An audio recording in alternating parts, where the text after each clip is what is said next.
Hello, everybody, and welcome to our Sprint Out of the Blocks webinar. My name is Dr. David Opar. I'm the Director of the Sports Performance Recovery, Injury and New Technologies Research Centre, or the Sprint Research Centre here at Australian Catholic University.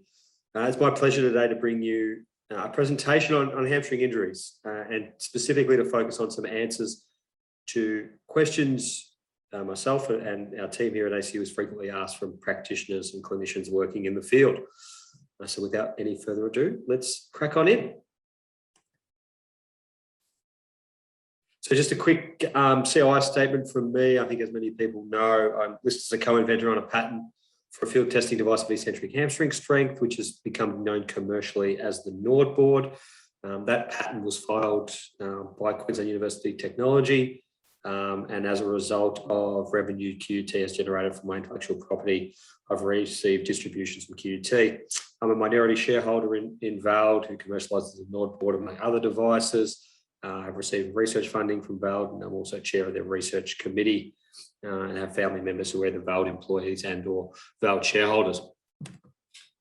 So really briefly before we launch on in, a bit of background about the Sprint Research Centre. Our aim is to conduct cutting-edge research primarily in the domain of exercise and sports science, but that brings in a lot of other disciplines and sub-disciplines as well. But we aim to do work that translates into practice, and that is into sport, obviously, but also into other areas where understanding human performance, human recovery, and human injury could have important implications. So we focus on three research programs. The name of the centre probably gives these away, but we have Associate Professor Stuart Cormack, who's the lead of our performance program, Professor Shona Halson, who's the head of our recovery program, and then I'm also the head of our injury program. And what's important, I think, from our perspective is that we look to integrate and embed new technologies in our research as often as we can. And that'll typically start with trying to assess things like validity and or reliability, but then also utility of new technology. So we hope to have a real tech focus in certainly portions of our work. So in terms of where Sprint is located, ACU has campuses along the east coast really of Australia. Sprint has representation in our Melbourne campus, our Sydney or Strathfield campus, and then also in our Brisbane campus as well. So currently we're made up of 12 academic members, researchers, a centre manager, and then we have in excess of 15 HDR students. The majority of those are PhD students. And if you're looking to find out anything more about the centre, there's our website, our Twitter, and the Sprint email address as well as the third on that list. All right, so let's crack in. 4 common questions related to hamstring injuries.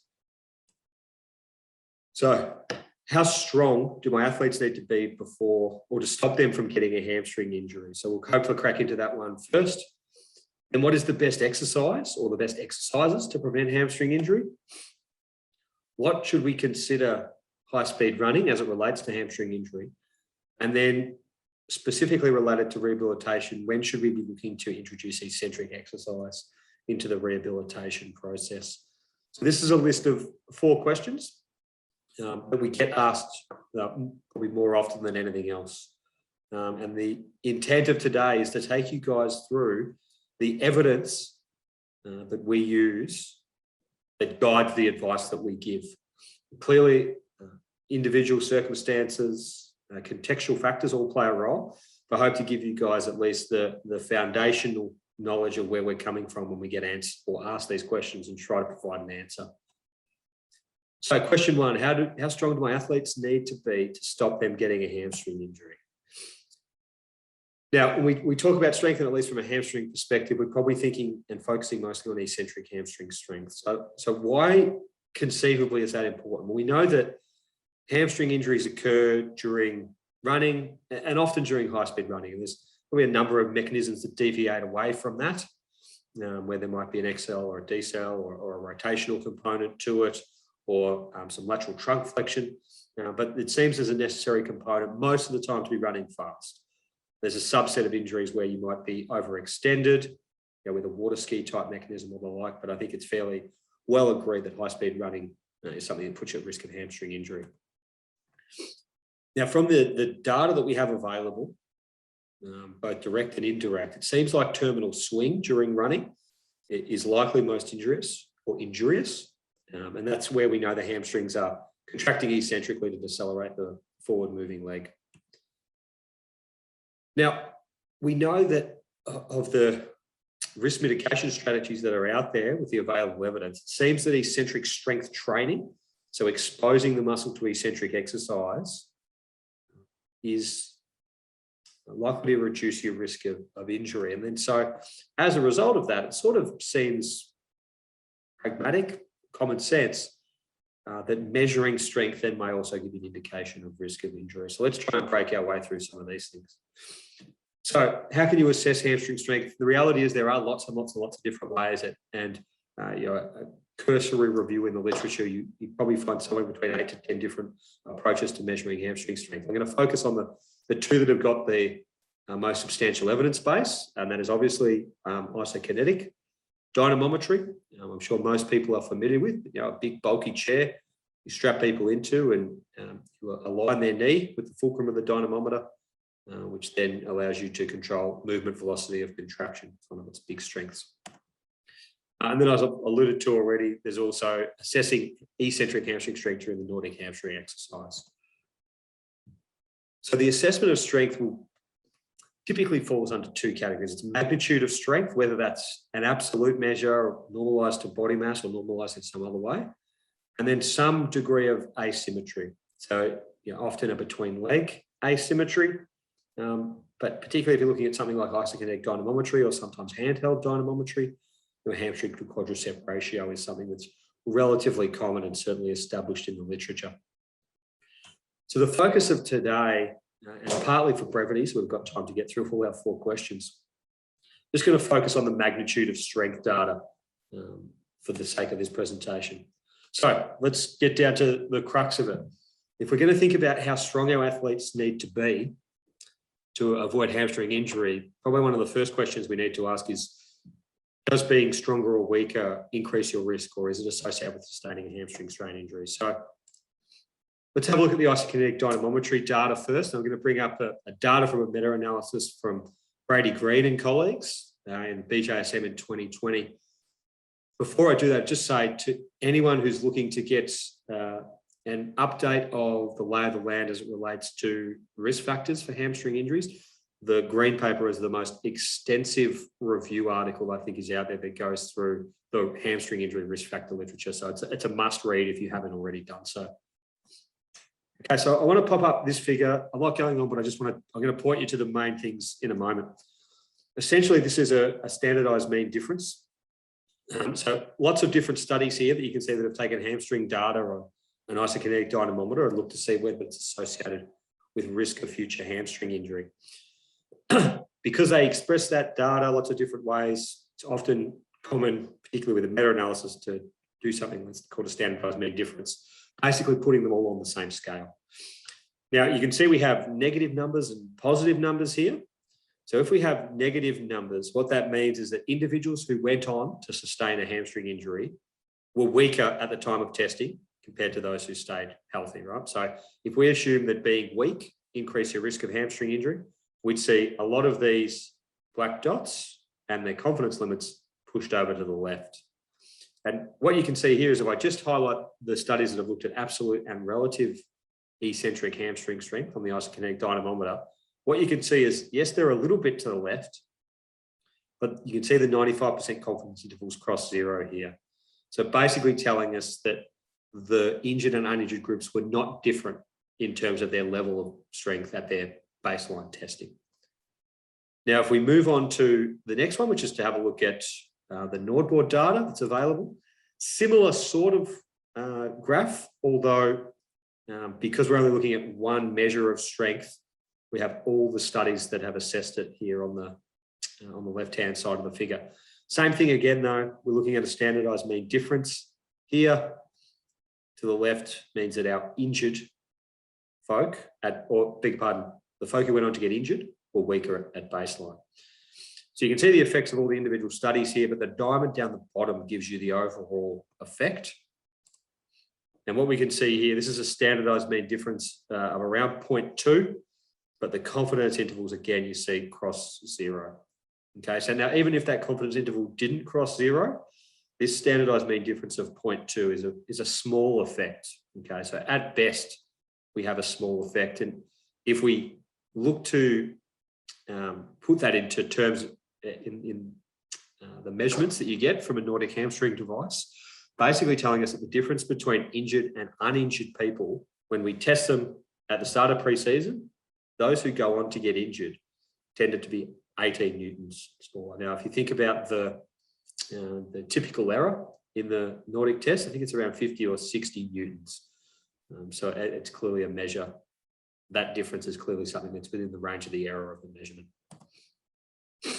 So the obvious question people have from a lot of the prospective cohort studies, which is what I've presented summarized data on the previous slide, is we only test them at the start of pre-season. So surely we need to be testing people more regularly. That will actually give us greater resolution and give us a better indication of risk. So we've just recently published, or had this published in MedSci Sports and Exercise.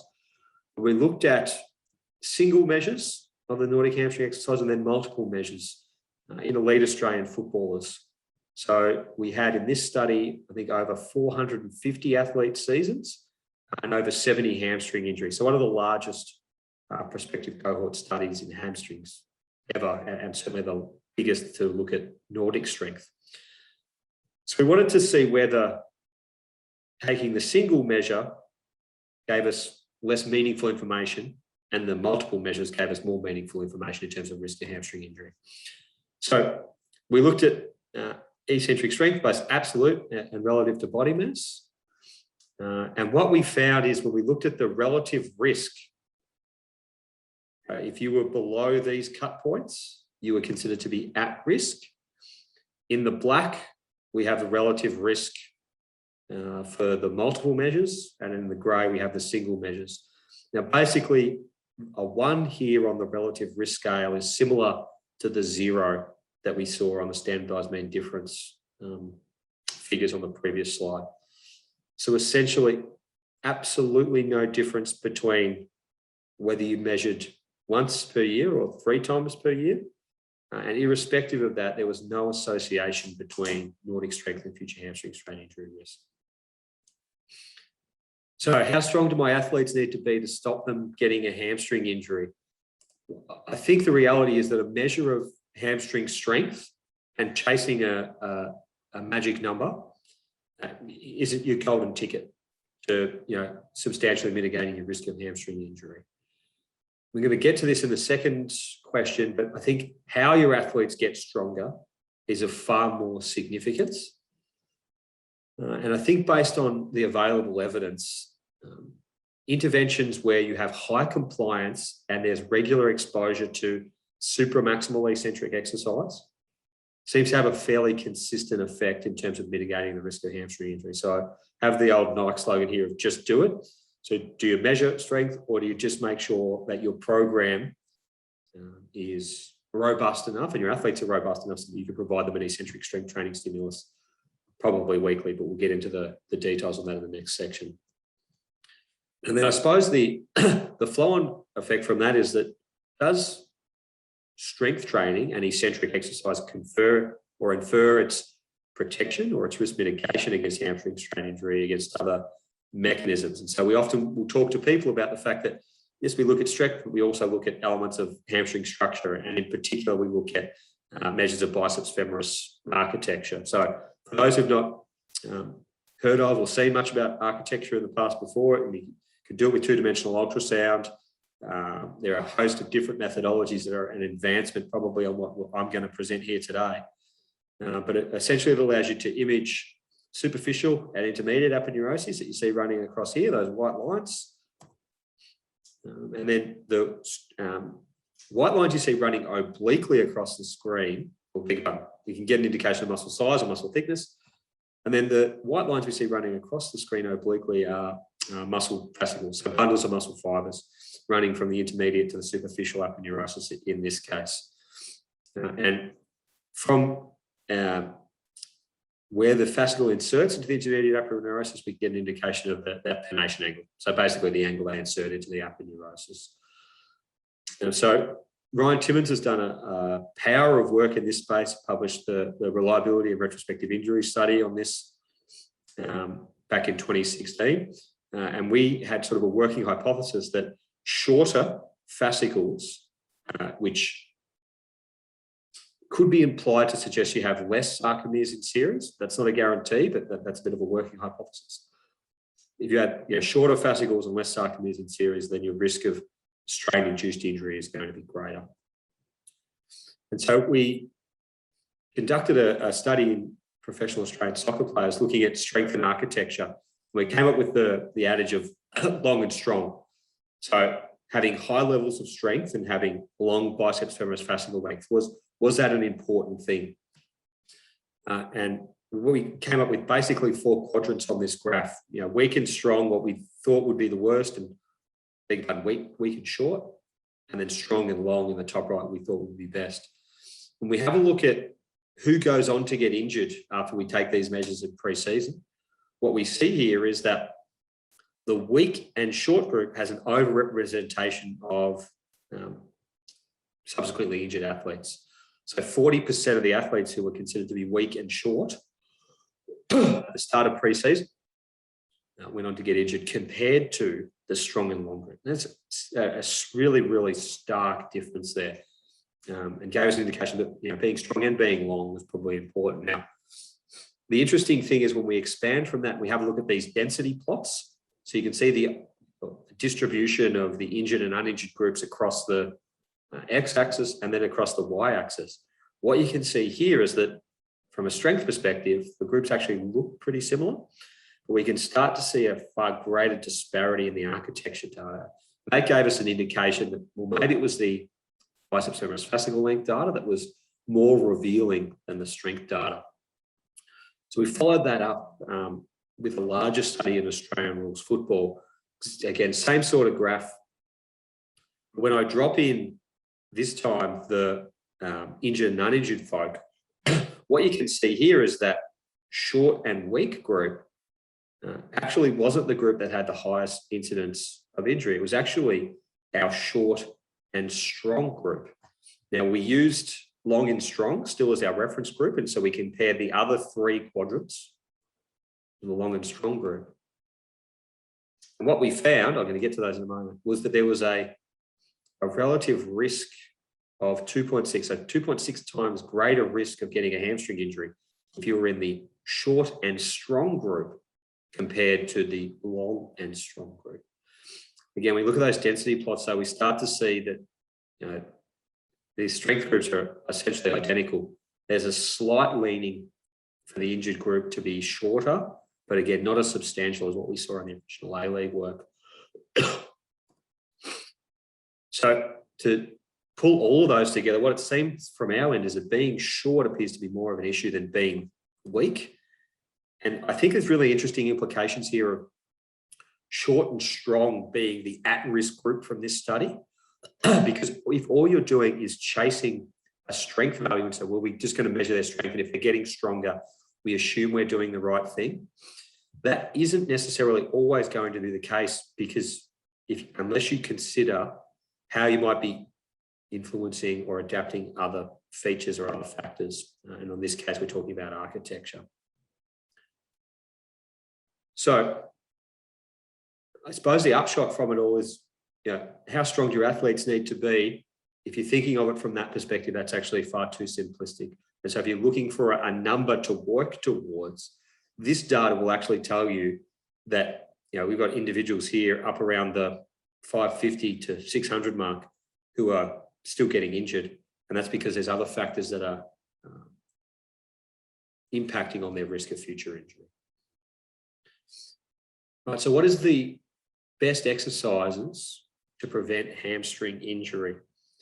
I'm going to use, we built a lot of our rationale around this, around adaptations to strength and structure, so eccentric strength and architecture. And hopefully the last few slides give you an indication of what we think is the most important variable to look at in terms of when we're thinking about exercise selection. But just in terms of a rationale about how you might consider the best, or what you're looking for with an exercise. So clearly we identify risk factors to target. We've touched on a few here from a hammy perspective. And then it's thinking about, all right, if I want to change or optimize those factors, what stimulus do I need to deliver to the tissue to drive that adaptation? You then develop and implement strategies to deliver those stimulus. You might think then about whether you assess their impact on those risk factors. And then if we can have a positive effect on those risk factors, we presume that that reduces the risk of hamstring injuries, but that is by no means assured. That's not a guarantee. That's an assumption that I think is often misunderstood.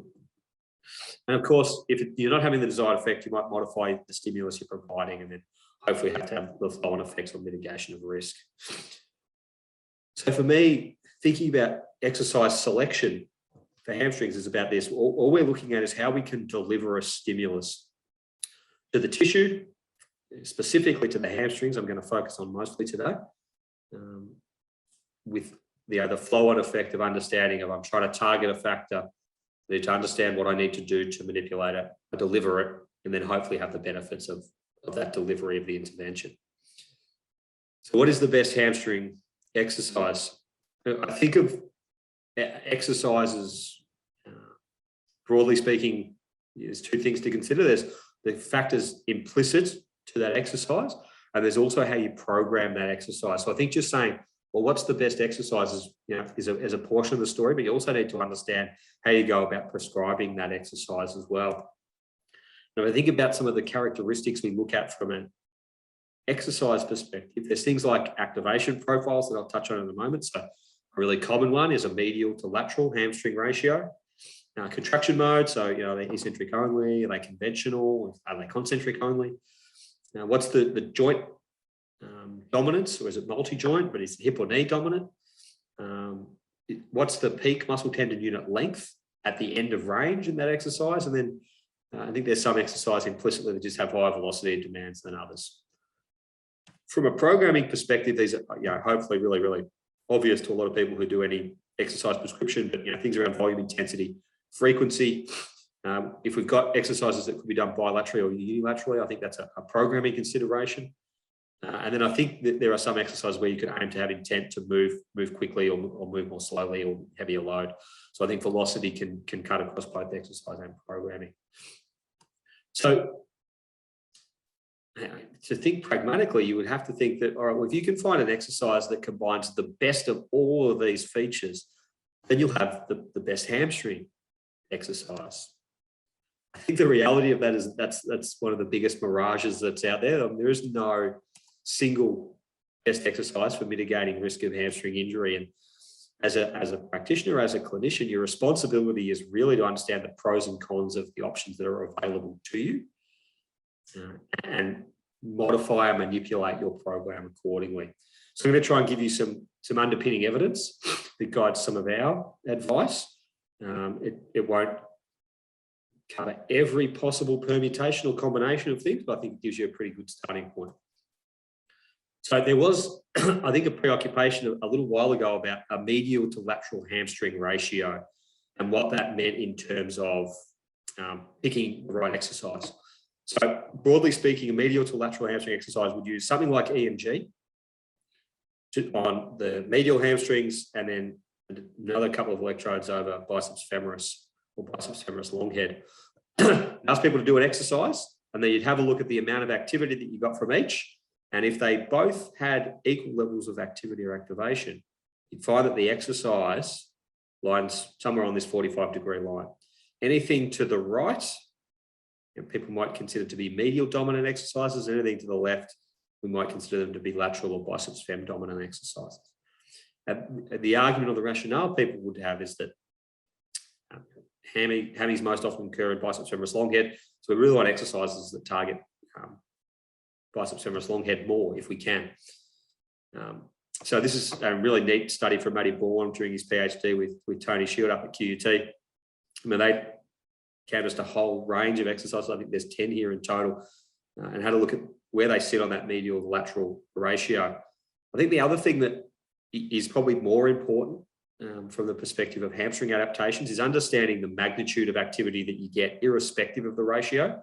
So you can see here the Nordic is an example of, all right, yes, it's a medial dominant exercise, but it also gives the greatest level of activity in biceps femoris as well. So even though people might on a ratio class it as a medial dominant exercise, well, it's actually just a really hard hamstring exercise, and that's probably good for driving adaptation in both medial and lateral heads. So I've got here activation profiles equals hypertrophy. So as a follow-up to this study from Matt, he did a 10-week training study. And what he found was that he took the Nordic and the hip extension exercise into the MR. You can do functional magnetic resonance imaging to get an indication of muscle utilization during exercise. So this percentage change in T2 relaxation times basically gives you the activation of the 4 different hamstring muscles during the Nordic and during the hip extension. A 45-degree hip extension. I have a photo on the next slide.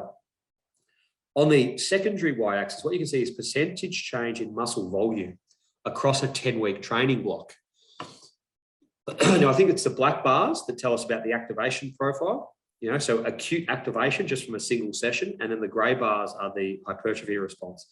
And what you can see here is how closely the activation response predicts the hypertrophy response.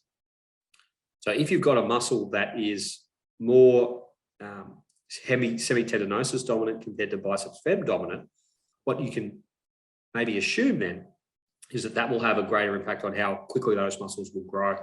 So you're more likely to get increase in semitendinosus size than biceps femoris size. So hypertrophy may be one thing, but we're not necessarily got any evidence to suggest that a bigger muscle confers any risk of future injury. And the next slide I've got here is that activation profiles basically don't equal fascicle length adaptation. So again, we're looking at a 10-week training study, biceps femoris fascicle length on the y-axis. We had a measure at baseline, mid-training, and then at the end of training. Looked at the Nordic, a 45-degree back extension, and then a control group who did nothing. If anyone's interested, I'll leave this up here on the slide for the prescription variables, but you can also chase up the study from Matt. Here's the volumes, and then here's the progression of load across the intervention. So what we can see here is when we have a look at what happened over the 10 weeks of training, control group who did nothing, got no change. That's always nice to see.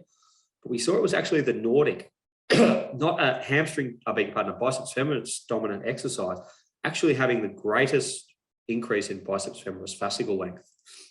Now, the 45-degree back extension, which would have been considered the lateral dominant exercise, still had increases in fascicle length, but not to as large an extent as what we saw in the Nordic group. So I think it's got a few important implications to consider there, because the Nordic and the back extension don't just differ in terms of their activation profile. There's also differences in contraction mode. So the back extension was done concentrically and eccentrically, where we tend to be underloaded during the eccentric phase.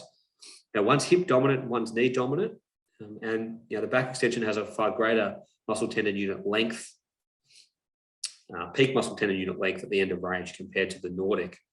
So on all of these, you might consider the Nordic is limited or is less favorable on activation profile, maybe on joint dominance and or its peak length, but more favorable from a contraction mode perspective. And I'm going to break down the contraction mode stuff in a moment.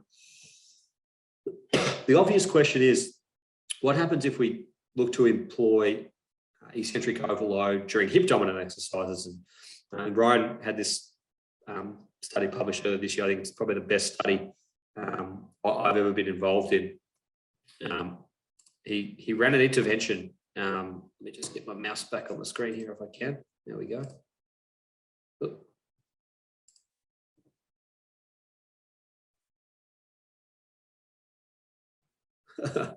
All right, let me just pause the recording, guys, and I'll see if I can get this PowerPoint issue sorted. All right, guys, so hopefully minor technical difficulty over.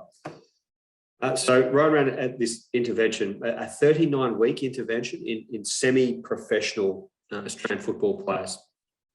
So he compared 2 exercises across that. He compared the Nordic almost as our sort of control group or gold standard. So I don't think anyone needs to see another video of Nordic. Compared to a flywheel RDL.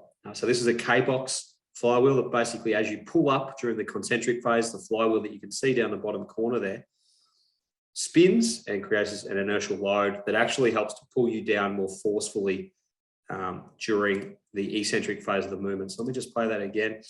You can see here, an RDL movement up on the way, and then you see the wheel spins on the way up and then really pulls you down during the eccentric phase. So flywheels have been around for a number of years now, and they are a way to augment the load during the eccentric phase of a movement. So the flywheel RDL was then designed to give us an indication of the eccentric overload for a hip dominant exercise compared to an eccentric overload knee dominant exercise. Now, across those 2 groups, I need to play that again. You can see here the volume across the flywheel, the RDL and the Nordic group. You can see volumes are pretty similar all the way through, some slight variations here in the middle, but not a lot. And also just note importantly that as there is in Australian football, there's a pre-season period before Christmas. There's then a Christmas break that can be anywhere from 2 to 4 weeks before then rolling into the final 4 to 6 weeks of pre-season and then into the season proper. So, as I said, a 39-week intervention where the 2 groups were basically monitored and did everything else consistently. And the only thing that differed was their hamstring exercise that they did in the gym was either the flywheel RDL or the Nordic. So it's just an amazing study to pull off. And great thanks to Dean Philopoulos, who you can see in the video there, one of our collaborators down at Collingwood Football Club. So let's have a look at what happened in terms of adaptation at the fascicle week level. As we went from baseline to 5 weeks, so into that pre-Christmas break, what we can see there is that both groups tracked equally. When they came back from their Christmas break, though, you can see that basically the benefits of that 5-week block was essentially gone with their 4-week Christmas break. So a very, very rapid detraining effect. Similar really across both groups. And then as they work into the end of pre-season and then through the competitive season, you can see that the groups are essentially the same all the way through. So what I think it indicates there is that we had similar architectural and also strength adaptations, even though I haven't shown it here, from a hip and knee dominant eccentric overload group.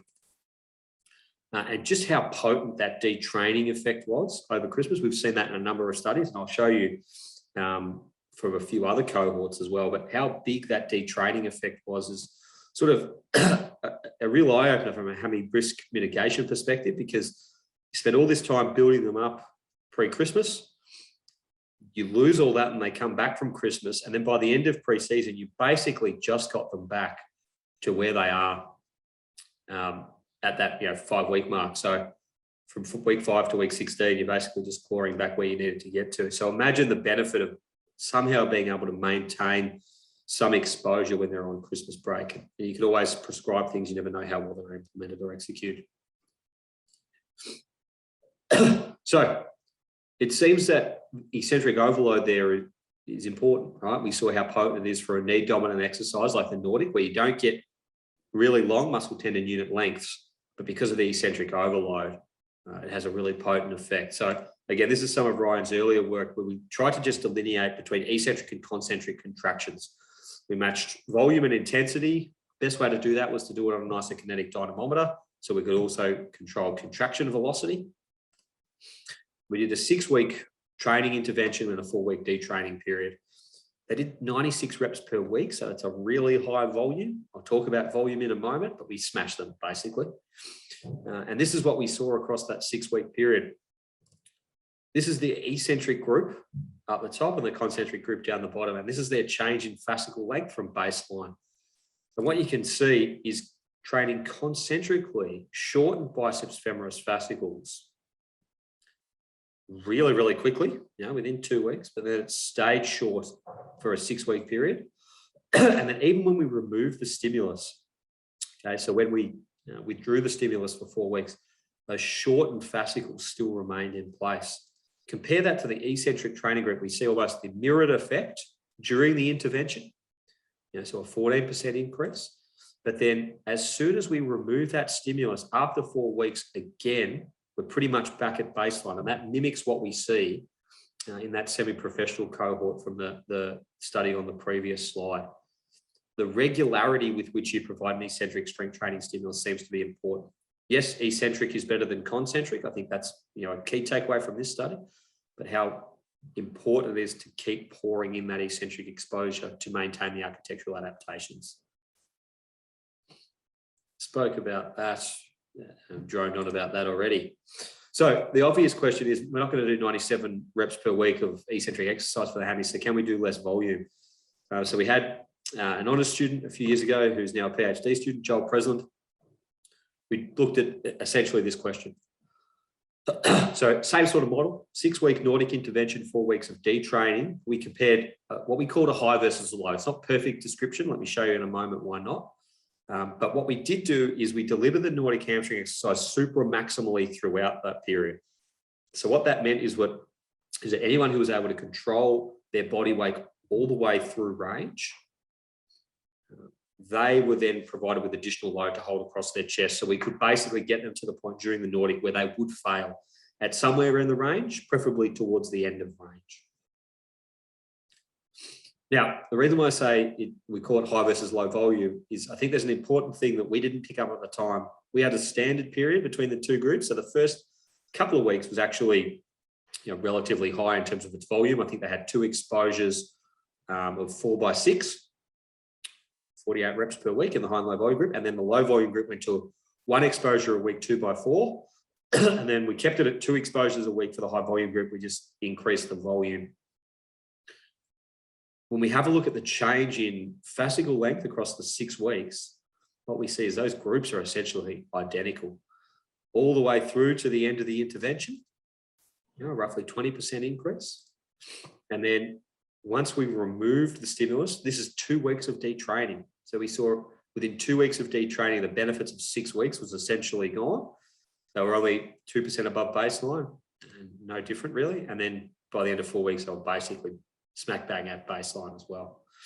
So it suggested to us that low volume exposures could be beneficial as high volume exposures, particularly if you kept intensity high.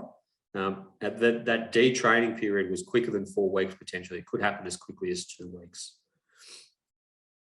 So off the back of that, we then looked to see at a few different levels of dosage of the Nordic and what it meant for fascicle length adaptation.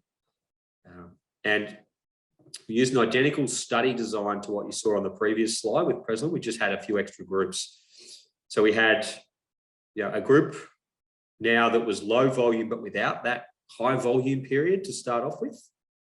We had group 3 here, which was very similar to the low volume group from Presland. We had group 4, which might be an increasing volume group. And I think it was based off the Peterson protocol from the RCT that showed the strong effect of Nordics being able to mitigate risk of hamstring injury. And then we had what we called an intermittent low volume group. So a group that only trained once every 2 weeks. And we know that's sometimes a reality in the applied environment, is that sometimes fixture congestion or little niggles or other bits and pieces get in the way. And so what happens if you get an exposure once every 2 weeks? That's still a benefit. So let's have a look at what happens during the training period.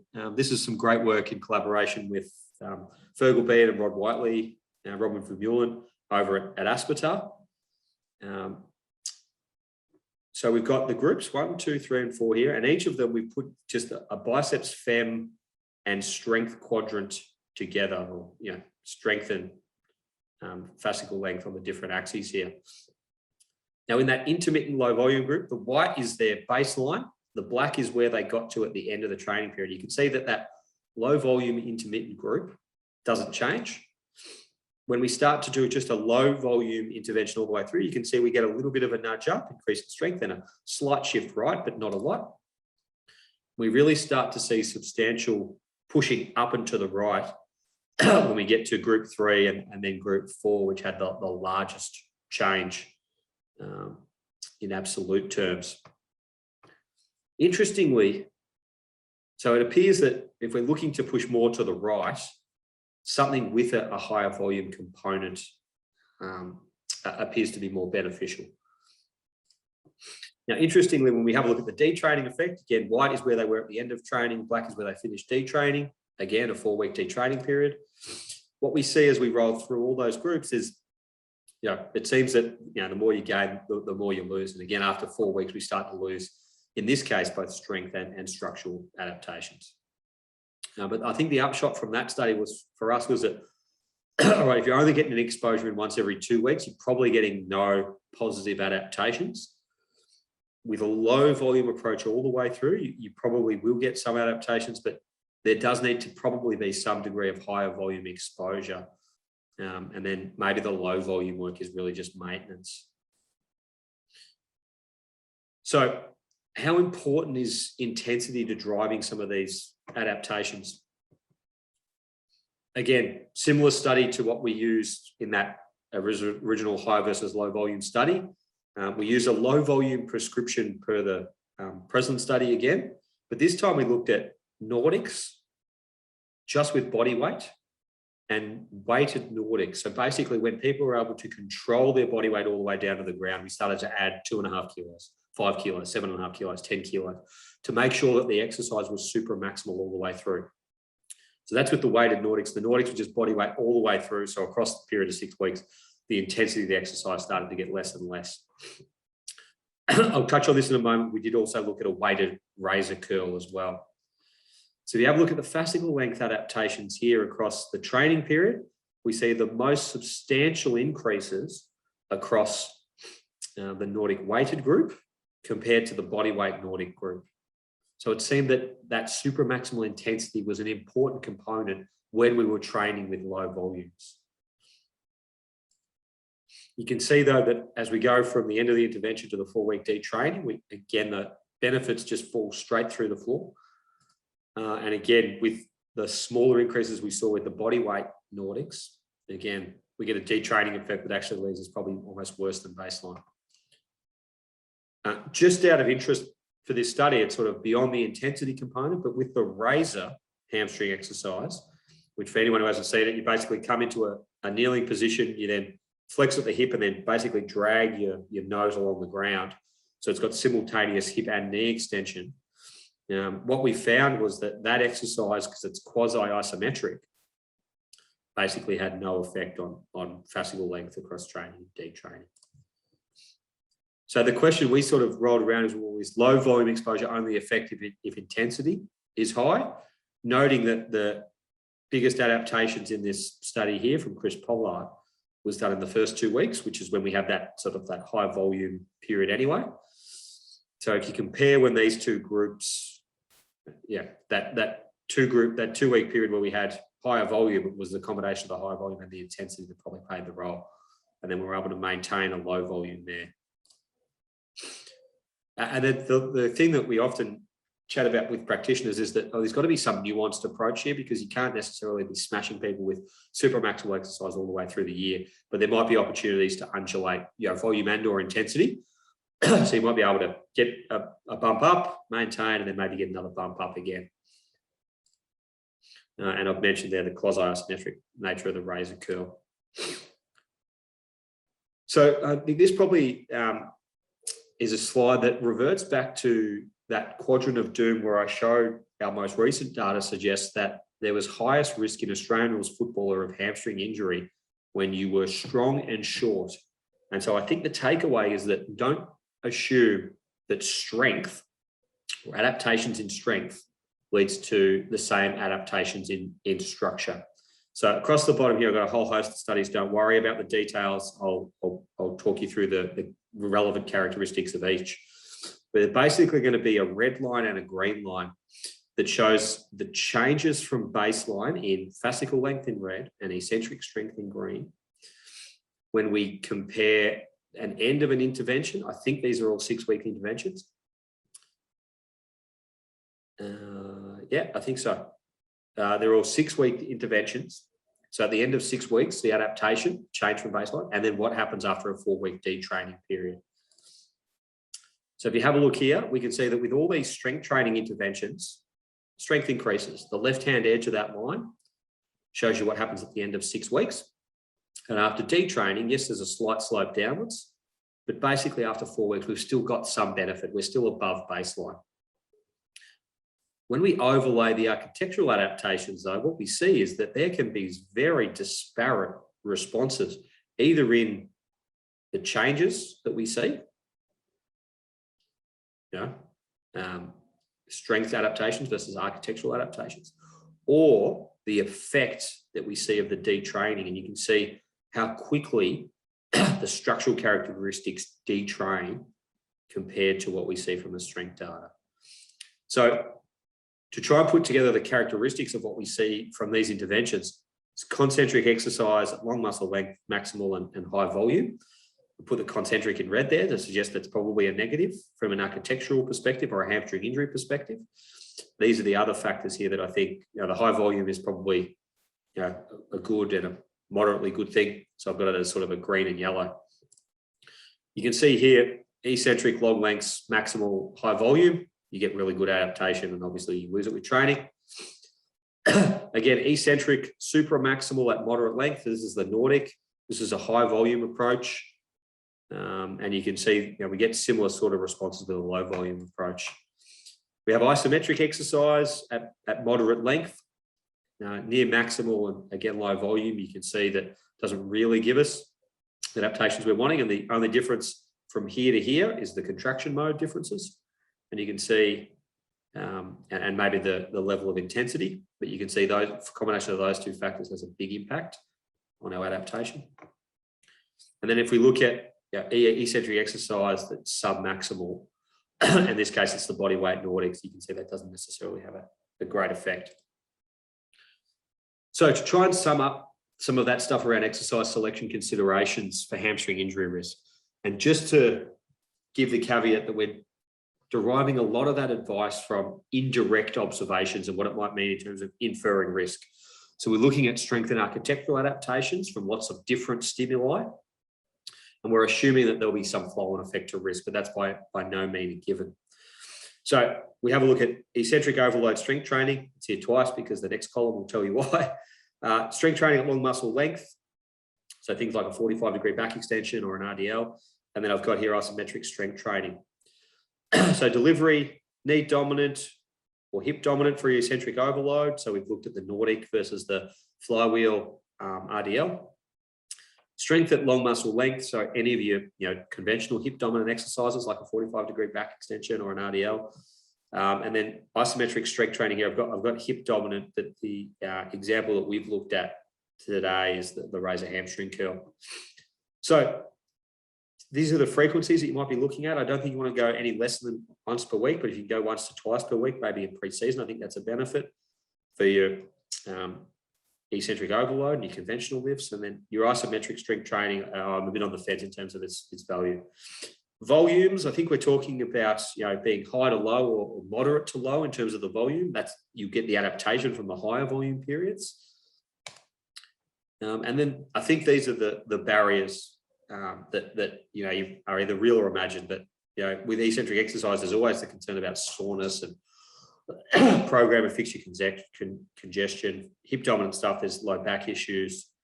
And then for isometric exercise, barriers around efficacy and what it might mean in terms of you're implementing it at the expense of other things that might have a more solid evidence base.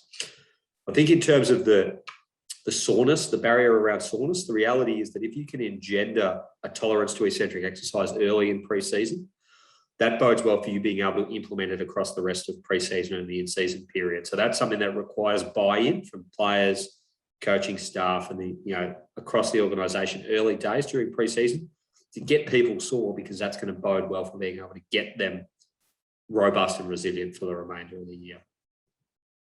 And just on the isometric strength training stuff, we're seeing sort of examples recently where there's probably an overemphasis in some people's programs on that at the expense of getting their eccentric exposures right. And so I'd just be mindful that there may be some benefits through isometric strength training, but to my mind, the evidence is not there to have it as the centerpiece of your hamstring injury risk mitigation strategy, at least as it relates to strength training. So last sort of considerations for exercise selection for hamstring strain injury risk mitigation. Again, think about the positive adaptations and assume that you're trying to target those with a stimulus, and that should have some effect on your risk mitigation. And it's about applying the stimulus to get that adaptation and try and reduce the risk. But be mindful that we're not dealing with any single best exercise. What I've hoped to have done here is to show you lots of different stimuli, whether they're exercise specific or programming specific, and how you might consider manipulating those in your program to meet the needs for your individual athlete or for your program. On the programming side of things, I think there's the basics, frequency, intensity, and volume. If you're looking to drive adaptations, you're going to have to hit them with high intensity at some point in time. You're going to have to do that on a regular basis. You can manipulate things around volume, but they're basic programming variables. I think they are sometimes overlooked with that last point is, the next shiny ball. We sort of won't do the basics and the big rocks right because there's something cool or new or different that we need to be doing that we're not doing. And I think people often get sidetracked as it relates to hammies a little bit by the new shiny thing that bounces by.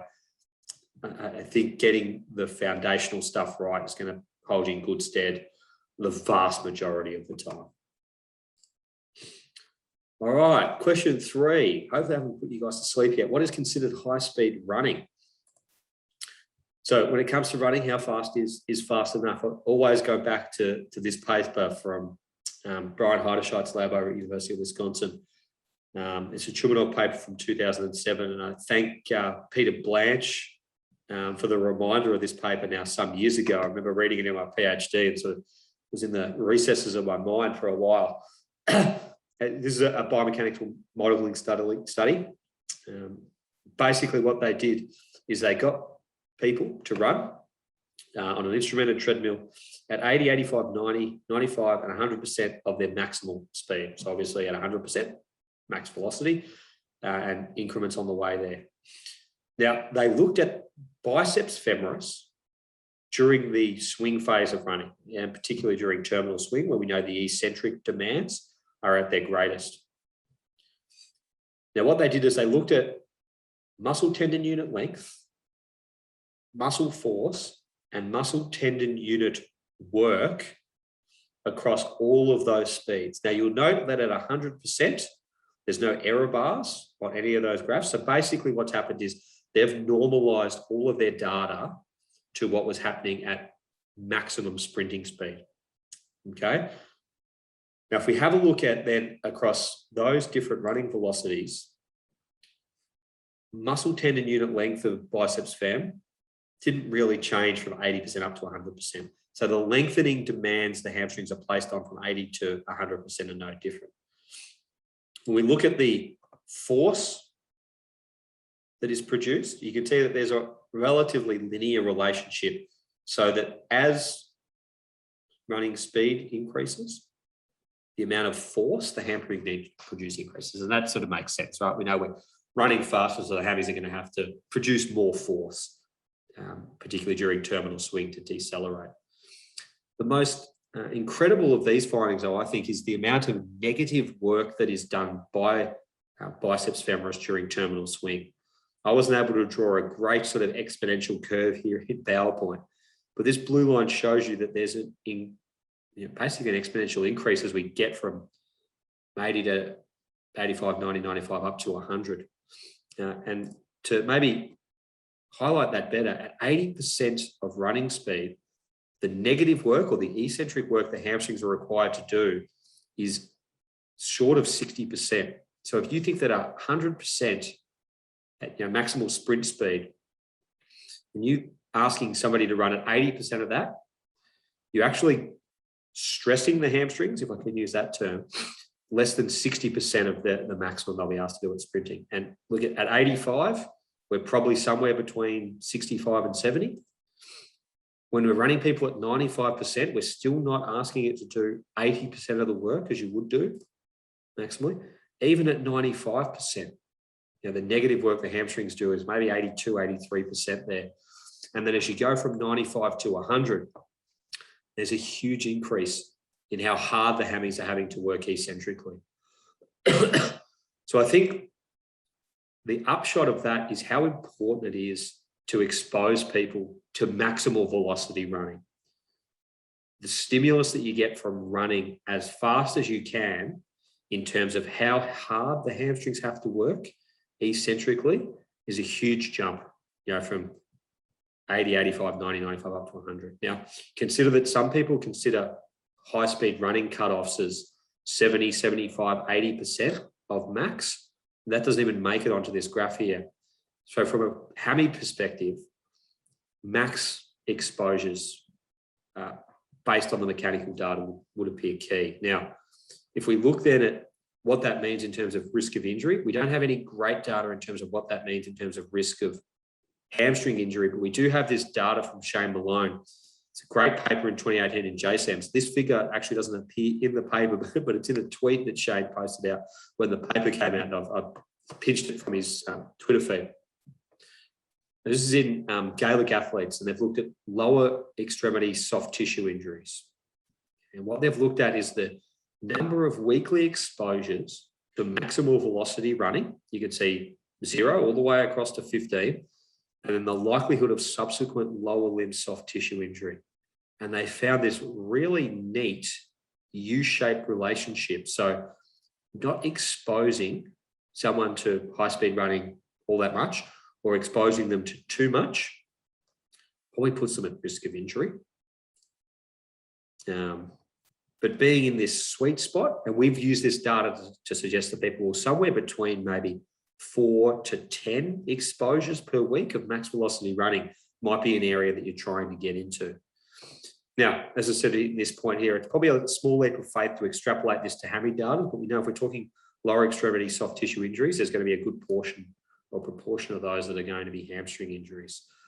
So I think a really neat example of how exposure stresses the hamstrings, and if you get those exposures in, it actually has a risk mitigation effect. Now, the paper from Shane has got really nice indication of all the other factors that mitigate risk. So if you have higher chronic training load, for example, you're probably going to be able to tolerate those maximal exposures better, and a whole host of those factors. Chase up that paper from Shane if you can, but I think it's a really neat visual to show how important exposure to max velocity is. Now, the limitation here is it's just a count of weekly exposures. So the obvious question is, well, what about the volume? What sort of volumes we'll be looking to expose them to? I don't necessarily have a great answer for the volume exposure, but this work from Josh Ruddy in our lab in BJSM, which looked at GPS data and specifically risk of hamstring injury, found that week-to-week change was probably the factor that was gave us the greatest indication of risk. So this is relative week-to-week change in distance above 24 kilometers per hour. Again, it's an absolute speed, so it's limited in terms of how valuable it might be. But what you can see here is that a week-to-week change of 1 would mean that this week they did the exact same amount of high-speed running as they did the week before. As we start to get up into the extremes, 2 would mean that they've doubled their high-speed running from this week compared to what they did last week. And then obviously 3, 4, and 5 is times 3 times 4 times 5. Obviously anything below 1 means they're doing less high-speed running this week than next week. Now you can see the true dots here are the examples where an individual went on to sustain a hamstring injury in the following week. And you can see that they start to just get greater clusters and concentration as we get above 1, but particularly as we start to get some of these extremes of high-speed exposures. So we saw an increase in risk as the ratio, the week-to-week change ratio, went from 1 to 1.25 to 1.5 to 1.75 up to 2. So what it suggested to us out of all the load monitoring variables that we looked at, week-to-week change was the one that seemed to have the greatest association with future risk. So the suggestion I would have is that I can't tell you exactly what high-speed running volumes you might necessarily be looking to graduate people through, but one thing to look at might be to just consider their week-to-week changes. These are relative risk. The percentage risk of injury is actually still pretty low. The absolute risk of injury is still pretty low, but it just bears consideration that maybe controlling their week-to-week changes, in the 1.5s to up to the 2s might be the best way to try and manage integrating more exposures to high-speed running. And it seems like that, a 2-week period there, which sort of lines up with what we see from the architectural adaptations. What people have done over the last 2 weeks in terms of their running exposure seems to give us a greater indication of their risk of future injury than what's happened over, say, a longer period like 4 weeks. So what's considered high-speed running? I have this picture up there because, ultimately the faster the better. And I think it's focusing on relative speeds instead of absolute speeds. It's probably important. And that Chumanov paper shows how exponential the increases are in the demands on the hamstrings when you get to max velocity running. We understand probably really well mechanically the stimulus provided by maximal velocity running, but it's a unique stimulus. We don't necessarily have all the information in terms of what it means from an adaptation perspective, but running and running fast is important. It's something you have to do from a performance perspective anyway. It does put you at risk of injury, yes, but if you expose people to it in an appropriate manner, the benefits far outweigh the risks. And then, exposing people to high and max velocity running on a weekly basis, and weekly as a question mark there, but that seems pragmatic based on the evidence that we have available. Yes, getting there might be a challenge, but as I say, maybe you can use week-to-week change as something to guide your strategy there. All right, then last one from me. When should eccentric exercise be introduced during rehab? And I have to give great credit to Jack Hickey from our team here in Sprint in Melbourne, who's done a power of work in the rehab space for us. And a lot of the content you're going to see here is stuff that Jack's developed and produced from his PhD work and beyond. So, why commence eccentric exercise early in hammy rehab? We know eccentric hamstring function sort of implicit in hamstring injury etiology, that the implication of terminal swing and what goes on to the hamstrings and what they're exposed to during terminal swings. Eccentric hamstring function, broadly speaking, is important. And we also know that post hamstring injury, there seems to be deficits that are eccentric specific. One of our PhD students, Joel Preslin, has a systematic review recently that's basically looked at deficits in nervous system function post hamstring injury. Almost always is during or is brought out during eccentric contractions. So there seems to be some inhibitory mechanisms that are specific to eccentric contractions post-injury. And we know that forceful eccentric contractions drive a lot of positive adaptations, and that's sort of part 2 or question 2 of the presentation here today.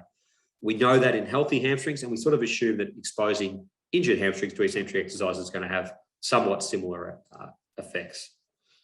And then so we assume that if we can put eccentric exercise early into hammy rehab, will drive adaptations, and those adaptations will mitigate risk of future injury. Now, that's an assumption or a presumption. It's a hypothesis. It's by no means certainty or proven that that's the case, but that's the sort of working hypothesis or model that we're working off at the moment. So this is sort of not necessarily taken from one, individual paper, the combination of lots of different papers, original research recommendation papers and the like. Often a staged rehab approach for hamstrings where you start with isometrics at varying lengths. You wait till you can be often pain-free on isometrics and some other non-specific tasks. You then start concentric and or eccentric contractions at moderate length. Look to be pain-free on a max isometric and restoring function from a range perspective and a running perspective. And that's when we start to bring maybe our more intense exercises in. So longer length concentric eccentric exercise and eccentric only exercise. So notice that there's criteria to pass your way through. And criteria progressions probably has been or was all the rage. But probably what's lost in that is the art of how important the criteria are. So we're using pain-free isometrics, pain-free max isometrics to progress to non-isometric exercise. And so Jack's review of that literature was to suggest, and he's articulated this in his 2021 paper in JOSPT, is that really progression shouldn't worry about those criteria necessarily or the stages, but should look at what stimulus do we want to provide during rehab. Let's look at the exercises. So a hamstring bridge, 45-degree back extension, and let's say a bilateral slider exercise that you can see on a TRX-like setup there. And we should prescribe those exercises and their progressions based on how well they're tolerated, those specific exercises. So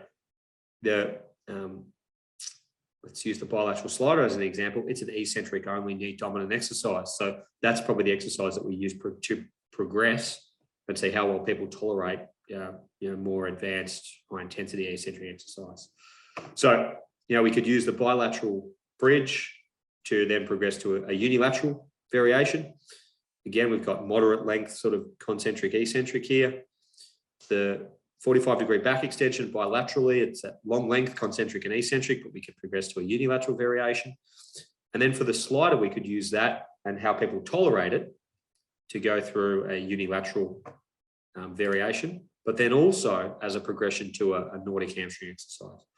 So because that bilateral slider is a knee dominant eccentric only exercise, or by and large, if people can tolerate that well, let's try them unilaterally and let's try them on the Nordic as well. So just to fill out Jack's rehab sort of program, there's sort of running progressions that go through that as well. And his largest study, he looked at whether people needed to be completely pain-free, so 0 out of 10, or whether it could be at pain threshold. That probably hasn't shown up well on the slide there, but up to a 4 out of 10. And so the progression here within pain limits sort of differed depending on the group people were in. But essentially we found that the pain threshold group or the pain-free group were relatively similar in their return to play times and re-injury risk. So I don't want to put the horse before the cart here, but essentially what we were able to find with Jack's exercise-specific progression criteria or approach was that people who were able to tolerate this bilateral slider as early as 1 day post-hammy injury, we actually then had them go to the unilateral variation and the Nordic 1 day post-hammy injury, and they were actually able to tolerate that far better than we would have expected. But let me show you some data to flesh that out. So what criteria do you use to introduce eccentric loading as early as possible? So in this progression criteria, what we're going to have on the y-axis, big button, the x-axis here, is the days from acute hamstring strain injury, so the days from injury, and their ability to successfully complete what we termed eccentric loading, which was the unilateral slider and the Nordic hamstring exercise. So we used an exercise-specific approach. So what that meant was that after they were able to do the bilateral slider, they would then progress on to our eccentric exercises. And what you can see is that we had a median time to introduce eccentric exercise of 5 days, but we had, well, by definition, 50% of the group who were exposed to eccentric exercise earlier than 5 days, so between 1 to 4 days from their hamstring injury. And then you can obviously see here the step chart here that takes us all the way through. The other benefit here, as you'll see as well, is that the number of people who are able to get eccentric exercise, right through the late stage of rehab here as well.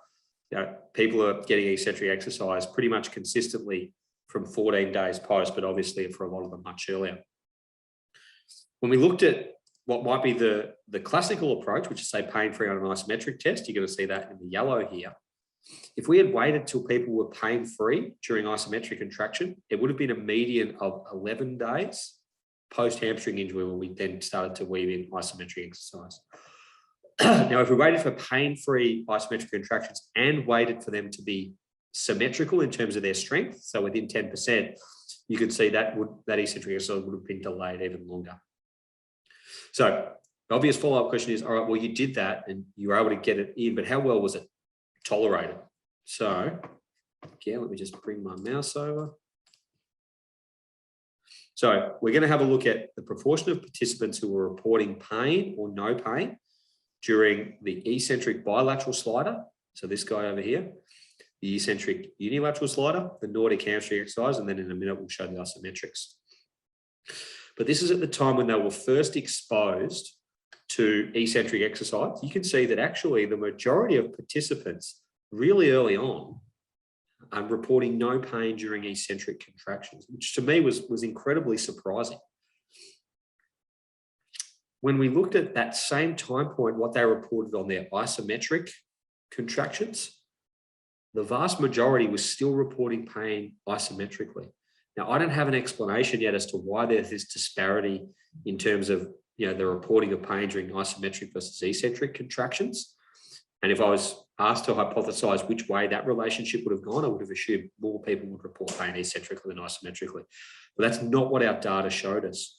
So if you were to use having pain during isometric contraction to guide the introduction of eccentric exercise, you can see that we're dealing with apples and oranges here. You really need to understand how well an individual's tolerating pain during eccentric contractions to work out how well you compress and how early you can progress and introduce eccentric contractions. So to bring in that question, when should eccentric exercise be introduced into hamstring injury rehab? There's still conventional practice that looks at pain during isometric contractions, and maybe asymmetry between limbs is giving an indication of when you should introduce it. There's the time-based approach, and I use the example of Carl Aspling's fantastic RCTs in 2013 and 2014. Carl has a time-based approach, then criteria-based progression, essentially. So they waited 5 days from injury before introducing the L protocol, which had lengthening components in it.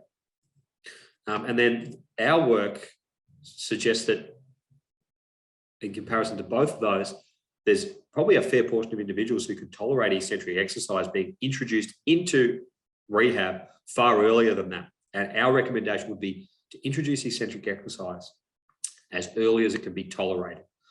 I've got there, don't be handcuffed by pain during eccentric contraction. That should read isometric contractions. So don't be handcuffed by pain during isometric contractions, because what we know is that people can tolerate pain, people can tolerate eccentric exercise for whatever reason better than they can isometrically. And use really gradual, really kind progressions, really low intensity eccentric exercise firstly, bilaterally, to see how well people tolerate it before you then progress into the more intense things. The last word of warning I have there is, does it confer any benefits? Will that drive better adaptation? We don't know. Does it mitigate risk of re-injury any better? We don't know that. But if your question is, or if you're thinking, I know eccentric exercise is important, but I'm not sure when to do it, our suggestion is you might be able to do it earlier than you think. All right, so hopefully I've given you, some indication of where our perspective comes at in answering these 4 questions. So how strong do they need to be? Well, it depends. And it's more about the stimulus you provide to get them strong and the subsequent adaptations that drives, yes, in strength, but probably more so in architecture. What's the best exercise to prevent any hamstring injuries? There isn't one, but you need to understand the pros and cons of the options that are available and the stimulus that you're just delivering. What's considered high-speed running? The upshot on that is that the stimulus from max velocity running is unique, even compared to really fast running. And that needs to be considered in terms of how you plan and progress and monitor people's exposure to high-speed running. And when should eccentric exercise be introduced into rehab? As early as tolerated. It doesn't need to be a time-based thing, and it doesn't need to be a criteria approach that uses isometric strength or pain and isometric contractions. Look, that's it from me. I just want to thank our team here at ACU. Someone's head's disappeared. There's Jack. The team here at ACU, Jack Hickey, Ryan Timmins, Narab Mania, a slew of our postdocs, PhDs, and honours students, a few of which you can see photos of there, and then a whole host of our collaborators that you can see on the bottom line and the organisations that they're from.